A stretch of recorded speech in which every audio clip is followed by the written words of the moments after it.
တန်ရာကိုပါဝါလက်သီးအစွမ်းပြပြီးချန်ပီယံခပတ်ကာကွယ်နိုင်ခဲ့တဲ့ဂျိုရှော့ဘန်ကို UFC ရဲ့အာရှတိုက်ဂုတ်ဘွဲ့ပေးလိုက်တော့တက်ရှော့တန်ရဲ့ထုတ်ခွက်တွေအောက်မှာဗန်တယောက်တနာစရာကောင်းလောက်အရှုံးပေးရလိမ့်မယ်လို့လှောင်ပြောင်ခင်းတဲ့ဝေဖန်သူတွေအခုဘဲချောင်းကိုရောက်သွားကြပြီလေ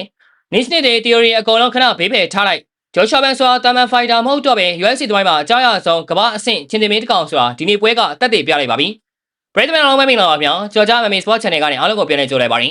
ဒီပွဲကအစားကလေးကသွေးထက်တန်ရုံဖြစ်မဲ့ပွဲဆိုတာအားလုံးသိထားပြီးသားပါပထမအချိန်မှာတန်ရဟာသူ့ရဲ့နာမည်ကျော်မြေပြင်ချုပ်ကွက် grappling နေနဲ့ဗန်ကိုအသက်ရှူပေါက်ပိတ်အောင်ဂျိုးစားခဲ့ပါတယ်ဘော်ဒီလွတ်တွေလှုပ်တယ်ဗန်ရဲ့ကြောပေါ်ခုံတက်ပြီးချုပ်ဖို့ဂျိုးစားတယ်ဒါပေမဲ့ဗန်ဟာချန်ပီယံစစ်စစ်တယောက်ရဲ့တည်ငြိမ်မှုနဲ့အဲ့ဒီမှုန်တိုင်းကိုဖျက်ဆီးခဲ့ပါတယ်ဒုတိယအချိန်ရောက်တာနဲ့ပွဲရဲ့အရှိန်ဟုန်ဟာဗန်ရဲ့လက်ထဲကိုရောက်သွားပါပြီမြေပြင်မှာတက်လို့မတည်တဲ့ဗန်ဟာမတ်တက်ရဲ့အနေထားမှာတန်ရကိုအနီးကပ်ဝင်တိုးပြီးမျက်နှာကိုတရဆက်နှိုက်ထိုးပါတော့ဒုတိယအချိန်မှာတန်ရကြောက်ချမ်းမြေဘော်ကိုလဲကျသွားခဲ့ရတဲ့အထိဗန်ရဲ့လက်သီးတွေကအလုပ်လုပ်ခဲ့ပါတယ်တတိယအချိန်မှာတန်ရာကမျက်နှာကိုဖိကက်ပြီးအသက်ရှူကျအောင်လှုပ်လာပေမဲ့ဗန်ဟာအမကန်ယုံထွက်နိုင်ခဲ့ရုံနဲ့မကတန်ရာကိုနောက်တစ်ချိန်ထပ်ပြီးလဲကျအောင်ထိုးချနိုင်ခဲ့ပါတယ်အစိုးဆုံးကတော့ဂဘလာကြီးတန်ရာကိုဗန်ကလည်းမင်းပြန်မြင့်ပြီးပညာပြသွားခဲ့တာပါပဲ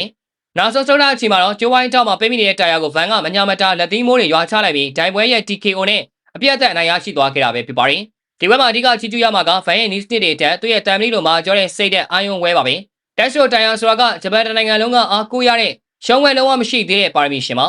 အဲ့လိုပါရမီရှင်လူမျိုးကအင်အားအပြေးဝနဲ့ဝင်ချုပ်တဲ့အခါဘယ်လိုဖိုက်တာမျိုးမဆိုစိတ်တဲ့ပြိုလဲသွားတတ်ပါတယ်ဒါပေမဲ့ဗန်ကတော့ကြောက်ရွံ့ခြင်းလုံးဝမရှိခဲ့ပါဘူးသူကအခက်အခဲတွေကိုမင်းနဲ့ချင်းဆိုင်ရင်ဆိုင်ဖို့ဝင်မလေးတဲ့စစ်တီတော်တယောက်ပါတန်ရဝင်လုံးတိုင်းသူကအနောက်ဆုံးမပြေးပါဘူးကျိုးဝိုင်းထဲမှာပြုံးပြုံးကြီးနဲ့ပြန်မဲ့အကောင်းဆုံးလက်တွေကိုရင်ကော်ပြီးခံယူကသူ့ရဲ့တေမင်းတမန်လက်သီးတွေနဲ့ပြန်လဲချေမိုးပြခဲ့တာဟာတကယ်ကိုရုပ်ရှင်ကားတကားလို့ကြီးစရာကြက်သိန်းထစရာကောင်းလို့ပါတယ်ဂျိုရှော့ဟန်ဟာတမန်လူငယ်လေးတယောက်ဘွားကနေခုဆို UFC ရဲ့ပေါင်4ပေါင်အစ်စ်မှာထိပ်တန်းနေရာအထိတက်လန်းနိုင်မဲ့လားလာရှိတဲ့ချင်းတင်မင်းတစ်ကောင်ဖြင့်တရားဝင်မွေးဖွားလာခဲ့ပါပြီRare Round Fighter ပြည့်စုံသော Fighter ဆိုတဲ့စကားလုံးဟာဗန်အတွက်အကြီးကျဆုံးဖြစ်နေပါပြီ။သူစီမှာ10မိနစ်ကို8ချက်ကျော်ပြစ်သွင်းနိုင်တဲ့စက်တနက်လိုလက်သီးတွေရှိတယ်။အဲ့ဒီလက်သီးတွေအပြင်ကမ္ဘာအဆင့်ကမ္ဘာလာကြီးတွေကိုတော့ပြန်ပြီးဒုက္ခပေးနိုင်တဲ့မြေပြင်ချုပ်ကွက် submission ဆွဲရည်တွေကပေါင်းဆက်ပါဝင်လာပါပြီ။သူအပြန်ဘက်ကိုအကဲဖြတ်တယ်။အားနဲ့ချက်ရှာတယ်။ပြီးရတယ်တားကောင်ကိုကိုက်ဖြတ်မဲ့တားရဲတကောင်လုံးမညာမတာအဆုံးသက်ပစ်လိုက်ပါတယ်။ဒီလိုပြည့်စုံတဲ့ရေချင်းဒီလိုရက်ဆက်တဲ့နိုင်လိုစိန်မျိုးဟာတမိုင်းမှာကနဝင်ဖြစ်သွားတဲ့ချန်ပီယံကြီးတွေစီမှာသာတွေ့ရလိမ့်ရှိတဲ့အရာတွေပါ။ဂျိုရှော့ဘန်ဟာမြန်မာနိုင်ငံအတွက်တောင်မကအာရှတိုက်တိုင်းလုံးအတွက်ဂုဏ်ယူဝင်ကြွားစွာအကောင်းဆုံးသောတမိုင်းဝင်ဖိုက်တာကြောင့်ဖြစ်လာခဲ့ပါပြီ